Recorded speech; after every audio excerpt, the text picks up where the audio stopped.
এই মন্ত্রটা যদি আপনি পাঠ করেন ইনশাআল্লাহুল আজিজ, আপনাকে কোনো জাদুটোনা, কোনো কুফুরি, কোনো মন্ত্র, কোনো জিন, কোনো ভূত ইনশাআল্লাহ কোনো ক্ষতি করতে পারবে না ইনশাআল্লাহ, শতভাগ গ্যারান্টি। যদি আপনি এই ইসিমটা একিনের সাথে পাঠ করেন। কিন্তু মনে রাখতে হবে যে এই ইসিমের প্রতি অবশ্যই আপনার পূর্ণ আস্থা এবং বিশ্বাস থাকতে হবে যে আল্লাহ রব্বুল ইজ্জত যদি চান তাহলে এই ইসিমের বদৌলতে, এই ইসিমের বরকতে আল্লাহ রব্বুল আলামিন আমাকে সকল প্রকার জাদুটোনা, সকল প্রকার বান, সকল প্রকার কুফুরি, শয়তানের শয়তানি, জিন্নাতের ওয়াসওয়াসা, খবিশ শয়তানের ওয়াসওয়াসা, দাগাবাজি, ফেরেফবাজি, সকল প্রকার অনিষ্টতা থেকে আপনি ইনশাআল্লাহুল আজিজ রক্ষা পাবেন। কিন্তু এটাকে আপনার একিন এবং এখলাস এই দুইটা বিষয় নিয়ে এই মন্ত্রটাকে, এই ইসিমটাকে আপনাকে জপতে হবে।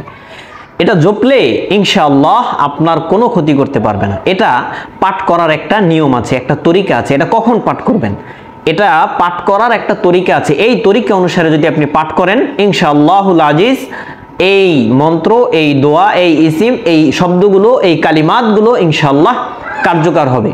আর এটা কার্যকর হবেই না বা কেন, এটা আল্লাহ রব্বুল আলামিনের কালাম, এটা সাধারণ কোনো ইসিম নয়, এটা আল্লাহ রব্বুল ইজ্জতের কালাম। আর আল্লাহ রব্বুল ইজ্জতের কালাম, আল্লাহ রব্বুল আলামিন এই ইজ্জত কালামের সম্মানার্থে আপনাকে ইনশাআল্লাহ সকল প্রকার শয়তানের শয়তানি, জাদু টোনা, জিন বান যা কিছু আছে সব কিছু থেকে আল্লাহ রব্বুল আলামিন হেফাজত করবেন ইনশাআল্লাহ। তাহলে এটা পড়তে হবে হচ্ছে সকালে এবং সন্ধ্যায়। আপনি যদি সকালে পাঠ করেন তাহলে আল্লাহ রব্বুল আলামিন আপনাকে সারা দিনের, সকালে যদি পাঠ করেন ফজরের পরে সারা দিন অর্থাৎ মাগরিব পর্যন্ত, সূর্য উদয়ের আগে পাঠ করলে সূর্য অস্ত যাওয়ার আগ পর্যন্ত আল্লাহ রব্বুল আলামিন এই কালিমাতের বিনিময়ে, এই ইসিমের উসিলায়, এই মন্ত্রের উসিলায় আল্লাহ রব্বুল আলামিন আপনাকে নিরাপদে রাখবেন। কোনো জিন, জাদু, কোনো বান, কোনো ক্ষতিকারক আপনার ক্ষতি করতে পারবে না ইনশাআল্লাহ। আর যদি আপনি এটাকে সন্ধ্যায় পাঠ করেন তাহলে সন্ধ্যায় পাঠ করার কারণে, এই সন্ধ্যার পাঠের কারণে আপনাকে সারা রাত্র, সন্ধ্যা থেকে নিয়ে সুবেহ সাদেক পর্যন্ত আল্লাহ রব্বুল আলামিন আপনাকে এই কালিমার বদৌলতে সকল প্রকার শয়তানের অনিষ্টতা থেকে হেফাজত রাখবেন। তো এটা হচ্ছে একেবারে সংক্ষিপ্ত একটা আমল।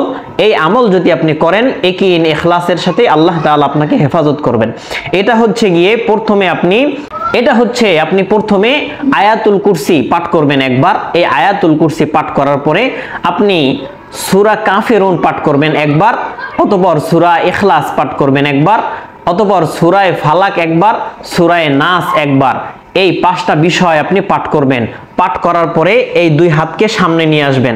সামনে আনার পরে 2 হাতের উপরে এখানে দম করবেন, এভাবে বলে আপনি দম করবেন। দম করার পরে আপনার মাথা থেকে নিয়ে এভাবে সমস্ত শরীরকে আপনি মাসাহ করে দিবেন। আপনি সমস্ত শরীরে এই দোয়া পড়ার হাতে ফুৎকার দিয়ে আপনি মাসেহ করে দিলে ইনশাআল্লাহুল আজিজ কোনো শক্তি নেই, কোনো জাদু টোনার কোনো ক্ষমতা নেই যে আপনার উপরে সে জাদু প্রয়োগ করবে। কোনো জাদুকরের জাদুগিরি এর উপরে চলবে না ইনশাআল্লাহ। শতভাগ নিশ্চিত এবং পরীক্ষিত আমল এটা। কোনো জাদুকর নেই যে তার জাদু আপনার শরীরের উপরে চালাবে। কোনো জিনের শক্তি নেই যে আপনার সে ক্ষতি করবে। কোনো জিন্নাত আপনার অনিষ্টতা চাইবে, এটা সে করতে পারবে না। আপনি সম্পূর্ণ আল্লাহ রব্বুল আলামিনের জিম্মায় থাকবেন। সকালে পাঠ করলে সন্ধ্যা পর্যন্ত, আর যদি সন্ধ্যায় পাঠ করেন তাহলে পরের দিন সকাল পর্যন্ত আল্লাহ রব্বুল ইজ্জতের জিম্মাদারি, আল্লাহ রব্বুল আলামিনের জিম্মাদারি হলো আপনাকে হেফাজত করা। কারণ আপনারা জানেন যে রাসূলুল্লাহ সাল্লাল্লাহু আলাইহি ওয়াসাল্লামকে কিন্তু কুফরি করা হয়েছিল, বান দেয়া হয়েছিল। আপনারা জানেন তাকে বান দিয়ে একটা কূপের ভিতরে এই জিনিসগুলো রাখা হয়েছিল। আর এটা আল্লাহ রব্বুল আলামিন কিন্তু এই সূরা নাস এবং ফালাক, এই 2টা সূরার বিনিময়ে আল্লাহ রব্বুল আলামিন কিন্তু আল্লাহ রাসূল সাল্লাল্লাহু আলাইহি ওয়াসাল্লামকে মুক্তি দান করেছিলেন। এই 2 সূরাকে বলা হয় মুআউযাতাইন।